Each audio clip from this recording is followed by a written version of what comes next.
Hey yo, bienvenue dans celle-là, hein. Si celle-là t'as trouvé, c'est que ce message il est pour toi, ok. Je vais tirer une seule carte, right. Voilà, il y en a 2 qui sont sortis. Oh, même 3, mon Dieu. La source intuitive. Écoutez votre cœur et votre intuition ouvrent la voie royale de grande réussite. C'est vrai. La plupart des gens qui ont eu des idées brillantes, qui ont écrit des livres, il y en a plein, c'est venu de l'inspiration, c'est venu de l'intérieur. Hein. Il y en a par exemple, ils sont partis, ils ont dormi, ils ont rêvé, ils sont levés, ils ont écrit ça, cette idée leur a rapporté des milliards d'euros. La source intuitive. Yo barabi, at peace, restez hack. Désolée pour l'anglais. Il est temps vraiment de rester calme et de se ressaisir et d'arrêter de courir comme des animaux sur cette planète, ok? C'est pas comme ça en courant à la force qu'on va s'enrichir, non, c'est à l'intelligence, aux choses simples, aux choses alignées. Ok? Merci. La seconde carte, c'est... et en plus, si tu regardes bien la photo, la personne, elle est en train de... La source intuitive, elle est en train de puiser dans comme une rivière, quoi. C'est infini, ça finit jamais. C'est là que tu trouveras les plus grosses sagesses. Ok? Merci. Merci, Mère Nature. Deuxième carte, le maître de l'œuvre.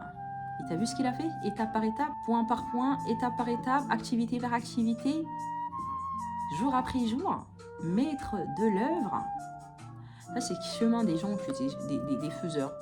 Si t'es entrepreneur, si t'es créateur, si t'es musicien, artiste, ouais, ça c'est toi, ça. Si t'as réalisé quelque chose, un grand projet, l'œuvre, faire quelque chose, ça prend du temps, ça demande de la discipline. Ouais. Ça demande de la discipline, ça demande des efforts, ça demande de la croyance, ça demande du courage, ça demande de la discipline, ça demande de l'engagement. Et ça, cette carte-là, moi avant, elle m'a inspiré avant à commencer à bâtir parce que chaque jour, tu rapportes une pierre, chaque jour, t'apportes une pierre, chaque jour, t'apportes une pierre. Et après, tu contemples l'œuvre. Le courage et l'énergie sont vos outils subtils pour bâtir vos rêves. Je sais pas si tu es devant cette vidéo, c'est que ce message il est pour toi.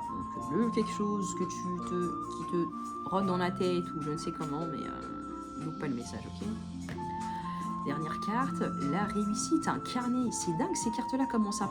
Du faiseur, de celui qui accomplit, de celui qui fait, créateur, comme... Écoutez, hein, à l'image même de notre créateur suprême, hein, la réussite incarnée. C'est ce que je disais dans mes vidéos précédentes, je sais pas si t'as regardé, mais il faut vraiment shift, hein. Arrêtez de se voir en victime, le chemin il est libre, il n'y a pas d'obstacle, ça dépend ce que tu penses, ce que tu dis. Si tu vois que c'est bleu, si tu dis que c'est bleu, ça sera bleu. Si tu dis, oh c'est mort, c'est trop tard, je pourrai pas, c'est compliqué, c'est pas pour toi, il en sera ainsi, Voilà, on crée avec ce qu'on dit, ce qu'on fait, ce qu'on pense, voilà, et ce qu'on croit. Donc, la carte est dit, s'ouvrir à la réussite vous offre d'incroyables opportunités. Ça veut dire rien que mentalement faire le shift, s'ouvrir, accepter, se dire que c'est possible, avoir un petit espoir, on dit en français, avoir un petit espoir. Écoutez, on sait faire 1 + 1 = 2, hein. Ok. Donc là, si tu as une idée, un projet, tu t'ouvres. Arrête de voir les obstacles, arrête de voir les limites, arrête de voir ce qui manque, arrête de voir ce qui est à perfectionner, arrête de voir ce qui n'est pas parfait. Hein, ok. La réussite à incarner. T'es convaincu, tu le penses, tu es affirmé, t'es sûr. Right. Elle va arriver sur 5 minutes cette vidéo, je vais m'arrêter là. Like, partage, abonne-toi. Si cette vidéo résonne avec toi, s'il y a un message qui t'a parlé, dis-moi, je te répondrai plus tard. Et on se retrouve dans la prochaine sur HST 369, la famille.